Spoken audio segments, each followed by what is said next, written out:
UNRWA UN relief works ఏజెన్సీకి funding cut చేస్తూ America నిర్ణయం తీసుకుంది. యుఎన్ రిలీఫ్ వర్క్స్ ఏజెన్సీ పాలస్తీనా రెఫ్యూజీస్ ఎవరైతే ఉంటారో, శరణార్థం కోసం వస్తారో వాళ్ళని ఆదుకోవడానికి వచ్చిన ఏజెన్సీ అనమాట. దానికి అమెరికా ఎప్పటి నుంచో ఫండింగ్ ఇస్తుంది. ఈ యుఎన్ రిలీఫ్ వర్క్స్ ఏజెన్సీ అనేది 1949లో ఏర్పాటైంది అనమాట. ఎప్పుడైతే పాలస్తీనా సంబంధించి ఇజ్రాయెల్ స్టేట్ ఏర్పడిందో, పాలస్తీనా ప్రజలు శరణార్థం కోసం వెళ్తున్నారో అన్ని విధాల వాళ్ళని ఆదుకోవడానికి యుఎన్ రిలీఫ్ వర్క్స్ ఏజెన్సీ ఏర్పాటైంది అనమాట.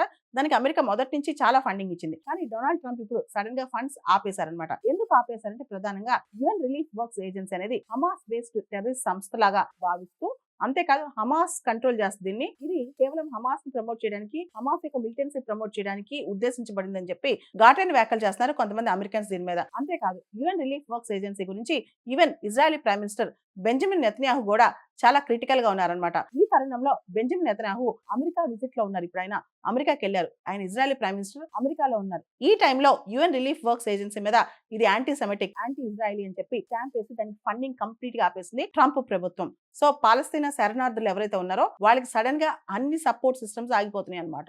హమాస్ టెర్రరిస్టులు 2023 అక్టోబర్ 7న హమాస్ మీద అటాక్ చేసిన సంఘటనలో కూడా ఈ UNRWA స్టాఫ్ కూడా పార్టిసిపేట్ చేశారని చెప్పి ఇజ్రాయెల్ ఎలిగేషన్స్ వేస్తోంది. హ్యూమానిటేరియన్ హెల్ప్ కోణంలో అంటే ఆ ముసుగు వేసుకుని వీళ్ళు టెర్రరిస్ట్ యాక్టివిటీస్ పాల్పడుతున్నారని చెప్పి ఇజ్రాయెల్ అభియోగం. అందుకని అమెరికా UNRWA కి కంప్లీట్ గా ఫండింగ్ కట్ చేసేసింది.